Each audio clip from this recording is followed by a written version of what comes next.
എല്ലാ ജില്ലകളിലും പരമാവധി വോക്കത്തോൺ നടത്തുക, ബോധവൽക്കരണം നടത്തുക എന്നുള്ള ഈ പദ്ധതി നാം ക്രമീകരിച്ചത്.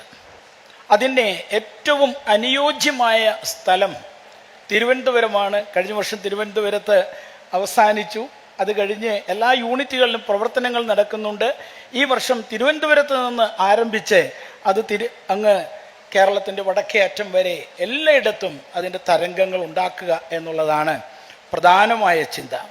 ഈ യോഗത്തിനും അധ്യക്ഷം വഹിച്ച് ഈ യോഗത്തെ ഉദ്ഘാടനം ചെയ്യുവാൻ പരിശുദ്ധ ബസേലിയോസ് മാർത്തോമ മാത്യൂസ് തൃതീയൻ കാതോലിക്ക ബാവായെ ലഭിച്ചു എന്നുള്ളത് ഏറ്റവും അനുഗ്രഹകരമാണ്. നമുക്കൊന്നുകൂടെ നല്ലൊരു കയ്യടി കൊടുത്ത് പരിശുദ്ധ ബാവാ തിരുമേനിയുടെ എല്ലാ നന്മ പ്രവർത്തികൾക്കും അദ്ദേഹത്തിൻ്റെ ഒരുപാട് കാര്യങ്ങൾ കരയുന്നവൻ്റെ കണ്ണുനീരൊപ്പുവാൻ, നീതിബോധത്തോടെ പ്രവർത്തിക്കുവാൻ, അതുപോലെ അതിനെതിരെ നിൽക്കുന്നവരെ ശക്തമായ വാണിംഗ് കൊടുക്കുവാൻ ഒക്കെ ഈ പിതാവിന് സാധിക്കുന്നുണ്ട് എന്നുള്ളത് പ്രസ്താവ്യമാണ്.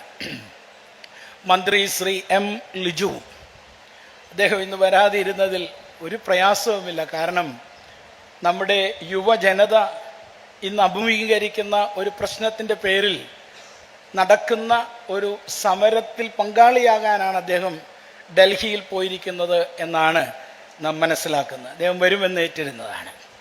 ഞാനൊരു വാക്ക് അതിനെക്കുറിച്ച് പറയട്ടെ. ഒരു പാറ്റ നമ്മുടെ മുറിയിലുണ്ടെങ്കിൽ എങ്ങനെയെങ്കിലുമൊക്കെ നമ്മൾ അതിനെ തല്ലിക്കൊന്നുമൊക്കെ രക്ഷപ്പെടും, അല്ലേ? അല്ലെങ്കിൽ നമ്മൾ ഓടിപ്പോവുകയൊക്കെ ചെയ്യും.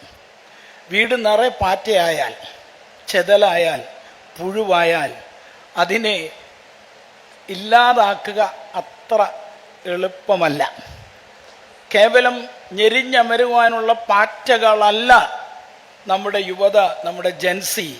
അവർക്ക് പ്രതിരോധിക്കുവാനുള്ള ശക്തിയുണ്ട്. അവർക്ക് തോക്കും ലാത്തിയും അല്ലെങ്കിൽ ഗ്രനേഡുകളും ജലപീരങ്കികളൊന്നും അവരുടെ കയ്യിലില്ലെങ്കിലും അവർക്ക് ശക്തമായ ഒരു മനസ്സുണ്ട്. അതുകൊണ്ടാണ് ഇന്ന് ബോംബെയിൽ ഇന്ന് രാവിലെ വൈറലായിരിക്കുന്ന ഒരു ചിത്രം, ഒരു പെൺകുട്ടി ഒറ്റയ്ക്ക് പോലീസിൻ്റെ ഒരു ഇടിവണ്ടി കൈകൊണ്ട് തടുത്തു നിർത്തുകയാണ്.